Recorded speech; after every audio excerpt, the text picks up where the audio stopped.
ನಮಸ್ಕಾರ ಮಿತ್ರರೇ, ನಾವು ಈ ದಿನ ಅಯೋಧ್ಯ ನಗರದಲ್ಲಿದ್ದೀವಿ.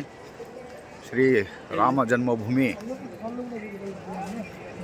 ಬಾಲರಾಮನ ಸ್ಥಾನವಾಗಿರ್ತಕ್ಕಂತಹ ಪವಿತ್ರ ಹಿಂದೂಗಳ ಒಂದು ಆಸ್ಥೆಯ ಪ್ರತೀಕವಾಗಿರ್ತಕ್ಕಂತಹ ಅಯೋಧ್ಯೆಯಲ್ಲಿ ನಾವೀಗಿದ್ದೀವಿ.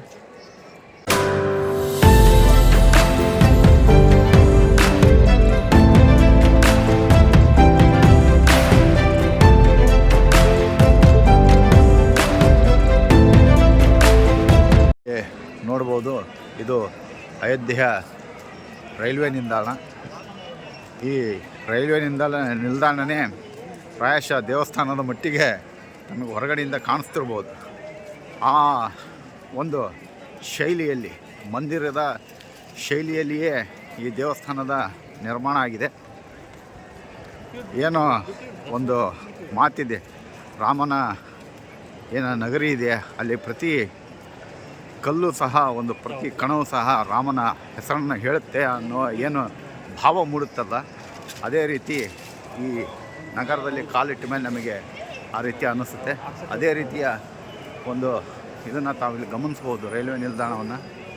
ಅದೇ ರೀತಿಯ ಒಂದು ವಾಸ್ತುಶೈಲಿಯಲ್ಲಿ ಈ ಅಯೋಧ್ಯ ರೈಲ್ವೆ ನಿಲ್ದಾಣದ ನಿರ್ಮಾಣ ಆಗಿದೆ. ನಾವೀಗ ಇಲ್ಲಿಂದ ದೇವಸ್ಥಾನದ ಕಡೆಗೆ ಕಾಲ್ನಡಿಗೆ ಮೂಲಕ ಹೊರಟಿದ್ದೀವಿ.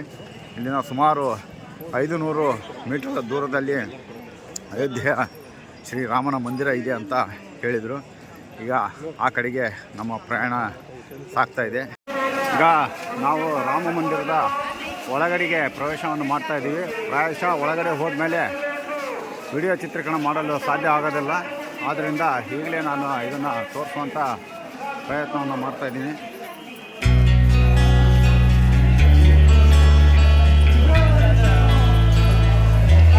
ತಾವು ಗಮನಿಸ್ಬೋದು, ಏನು ಮಂದಿರದ ಒಳಗಡೆ ಹೋಗೋದಕ್ಕೆ ಮೂಲ ಇದನ್ನು ಮಾಡಿದ್ದಾರೆ, ಗೇಟ್. ಅಲ್ಲಿ ಮೊಬೈಲ್ ಇವುಗಳನ್ನು ಜಮಾ ಮಾಡೋದಕ್ಕಾಗಿ ತಾವೊಂದು ನೋಡ್ಬೋದು ಸ್ಥಳವನ್ನು ಮಾಡಿದ್ದಾರೆ. ಇಲ್ಲಿ ತಾವು ಇದನ್ನು ಗಮನಿಸ್ಬೋದು. ಇಲ್ಲಿ ಬಂದು ನಮ್ಮ ಮೊಬೈಲ್ಗಳನ್ನ ಅವನ್ನ ಜಮಾ ಮಾಡಿ ಇಲ್ಲಿ ನಂತರ ಒಳಗಡೆಗೆ ಹೋಗಬೇಕಾಗತ್ತೆ.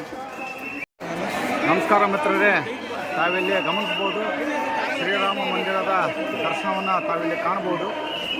ಇಲ್ಲಿ ತಾವು ಇದೇ ಶ್ರೀರಾಮ ಮಂದಿರ ಗಮನಿಸಿ. ಅದ್ಭುತವಾದ ಮಂದಿರದ ನಿರ್ಮಾಣ ಕಾರ್ಯ ನಡೆದಿದೆ.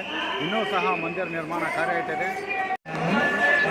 ಇಲ್ಲಿ ತಾವು ಗಮನಿಸ್ಬೋದು, ರಾಮ ಮಂದಿರದ ದರ್ಶನವನ್ನು ತಾವು ಕಾಣ್ತಾ ಇದ್ದೀರಾ. ಇದೇ ರಾಮ ಮಂದಿರ. ಏನು ಅಂತಸ್ತಿದೆ, ಅದರ ಇನ್ನೂ ನಿರ್ಮಾಣ ಕಾರ್ಯ ನಡೀತಾ ಇದೆ. ಭಾಳಷ್ಟು ಲಕ್ಷಾನುಗಟ್ಟಲೆ ಜನ ಇವತ್ತು ಇಲ್ಲಿ ನೆರೆದಿದ್ದಾರೆ. ತಾವು ಗಮನಿಸ್ಬೋದು, ರಾಮ ಮಂದಿರ, ರಾಮ ಜನ್ಮಭೂಮಿ, ಅಯೋಧ್ಯೆ ಬಾಲರಾಮನ ದರ್ಶನಕ್ಕಾಗಿ ನಾವೀಗ ತಾವಿಲ್ಲಿ ಗಮನಿಸ್ಬೋದು. ಶ್ರೀರಾಮನ ಮಂದಿರ, ಬಾಲರಾಮನ ಮಂದಿರ, ಅಯೋಧ್ಯೆ ನಿರ್ಮಾಣ ಕಾರ್ಯ ಇನ್ನೂ ನಡೀತಾ ಇದೆ. ಗರ್ಭಗುಡಿಯ ಕಾರ್ಯ ಮುಗಿದು 2024 ಜನವರಿ 22ರಂದು ಪ್ರಾಣ ಪ್ರತಿಷ್ಠೆ ಆಗಿರ್ತಕ್ಕಂತಹ ಬಾಲರಾಮನ ಮೂರ್ತಿಯ ದರ್ಶನವನ್ನು ಪಡೆದುಕೊಂಡು ನಾವು ಹೊರಗಡೆ ಬಂದಿದ್ದೀವಿ. ಅದ್ಭುತವಾದ ರೋಮಾಂಚನಕಾರಿಯಾದ ಅನುಭವದೊಂದಿಗೆ ನಾವೀಗ ಹೊರಗೆ ಬಂದಿದ್ದೀವಿ. ನಾವೆಲ್ಲರೂ ಬಂದು ದಯವಿಟ್ಟು ಒಮ್ಮೆ ಬಂದು ಶ್ರೀರಾಮ ಮಂದಿರಕ್ಕೆ ಭೇಟಿ ನೀಡಬೇಕಾಗಿ ತಮ್ಮಲ್ಲಿ ಕೋರಿಕೊಳ್ತಾ ಇದ್ದೀವಿ. ಹೊರಭಾಗವನ್ನು ಈಗ ನೋಡ್ರಿ, ಇನ್ನೂ ನಿರ್ಮಾಣ ಕಾರ್ಯ ಚಾಲ್ತಿಯಲ್ಲಿದೆ. ಅದ್ಭುತವಾದ ರಾಮ ಮಂದಿರ.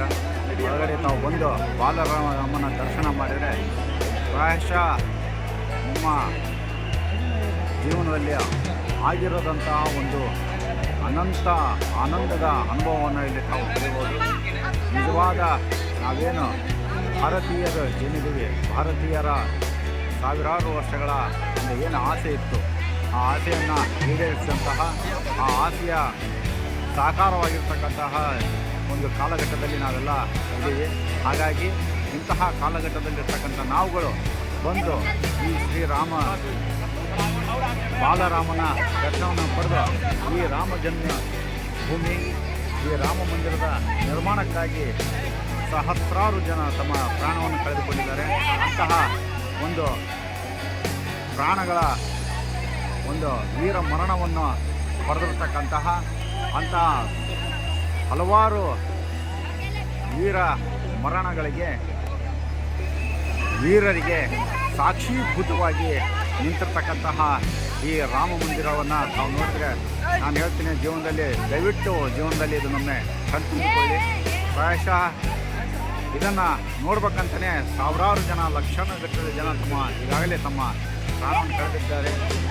ಬಹಳಷ್ಟು ಜನರಿಗೆ, ಕೋಟ್ಯಾನುಗಟ್ಟಲೆ ಜನರಿಗೆ ಈ ಒಂದು ರಾಮ ಮಂದಿರದ ನಿರ್ಮಾಣ ಕಾರ್ಯ, ಈ ರಾಮ ಮಂದಿರ ನಿರ್ಮಾಣ ಇದನ್ನು ನೋಡುವಂತಹ ಭಾಗ್ಯ ಲಭಿಸಿಲ್ಲ. ಆದರೆ ನಾವು ಈ ರೀತಿಯ ಒಂದು ಭಾಗ್ಯವನ್ನು ಪಡೆದಿದ್ದೇವೆ. ಇಂತಹ ಒಂದು ಅಮೃತವಾದ ಕಾಲವನ್ನು ನಾವು ಅಲ್ಲಿ, ಈ ಅಮೃತವಾದ ಕಾಲದಲ್ಲಿಯೇ ನಾವು ಈಗ ಜೀವಿಸಿರುವುದು. ಹಾಗಾಗಿ ದಯವಿಟ್ಟು ಎಲ್ಲರೂ ಬಂದು ಅಯೋಧ್ಯೆಯಲ್ಲಿರ್ತಕ್ಕಂಥ ಶ್ರೀ ಬಾಲರಾಮನ ಒಂದು ದೇವಸ್ಥಾನದ ಒಂದು ದರ್ಶನವನ್ನು ಪಡಿಬೇಕಾಗಿ ನಾನು ಎಲ್ಲರಲ್ಲಿಯೂ ಪ್ರಾರ್ಥನೆ ಮಾಡಿಕೊಳ್ತಾ ಇದ್ದೀನಿ. ನಿರ್ಮಾಣದ ಕಾರ್ಯ ಇನ್ನೂ ನಡೀತಾ ಇದೆ. ಇನ್ನೂ ಹಂತ ಹಂತವಾಗಿ ನಿರ್ಮಾಣ ಕಾರ್ಯ ಇದೆ. ಪೂರ್ಣ ನಿರ್ಮಾಣ ಆಗೋದು ಇನ್ನೂ ಕೆಲವಾರು ವರ್ಷಗಳ ಕಾಲ ತೆಗಿಬೋದು. ಆದರೆ ಇದರ ಅದ್ಭುತವಾದ ಶಿಲ್ಪಕಲೆಯನ್ನು, ಇದರಲ್ಲಿರ್ತಕ್ಕಂಥ ನಿರ್ಮಾಣದ ಕೌಶಲ್ಯವನ್ನು ತಾವು ಗಮನಿಸಿದರೆ ನಿಜವಾಗಲೂ ರೋಮಾಂಚನಕಾರಿಯಾಗಿರ್ತಕ್ಕಂಥ ಒಂದು ಅನುಭವ ಇಲ್ಲಾಗುತ್ತೆ. ಹಾಗಾಗಿ ಎಲ್ಲರೂ ದಯವಿಟ್ಟು ಬಂದು ಈ ಶ್ರೀರಾಮನ ಬಾಲರಾಮನ ದರ್ಶನವನ್ನು ಪಡೆಯಬೇಕು. ಹಾಗಾಗಿ ಅದೇ ರೀತಿ ಅಯೋಧ್ಯೆಗೆ ಬಂದು ಈ ಭವ್ಯವಾದ ನಿರ್ಮಾಣವನ್ನು ಕಾಣಬೇಕು, ಇದನ್ನು ಕಣ್ತುಂಬಿಕೊಳ್ಬೇಕಂತೇಳಿ ತಮ್ಮಲ್ಲಿ ಕೋರಿಕೊಳ್ತಾ ಇದ್ದೀನಿ. ಇಲ್ಲಿ ನೋಡ್ಬೋದು, ಇನ್ನೂ ಬಹಳಷ್ಟು ನಿರ್ಮಾಣ ಕಾರ್ಯ ಪ್ರಗತಿಯಲ್ಲಿದೆ. ಆದರೂ ಸಹ ಏನು ಮೂಲ ದೇವಸ್ಥಾನ ಇದೆ, ಮೂಲ ಗರ್ಭಗುಡಿ ಇದೆ, ಅದರ ನಿರ್ಮಾಣ ಕಾರ್ಯ ಪೂರ್ಣಗೊಂಡು 2024 ಜನವರಿ 22ರಂದು ಪ್ರಾಣ ಪ್ರತಿಷ್ಠೆಯನ್ನು ಪಡೆದಿರ್ತಕ್ಕಂತಹ ಶ್ರೀರಾಮ ಬಾಲರಾಮನ ವಿಗ್ರಹವನ್ನು ತಾವು ಕಣ್ತುಂಬಿಕೊಳ್ಬೇಕು. ರೋಮಾಂಚನಕಾರಿಯಾದ ಅನುಭವ.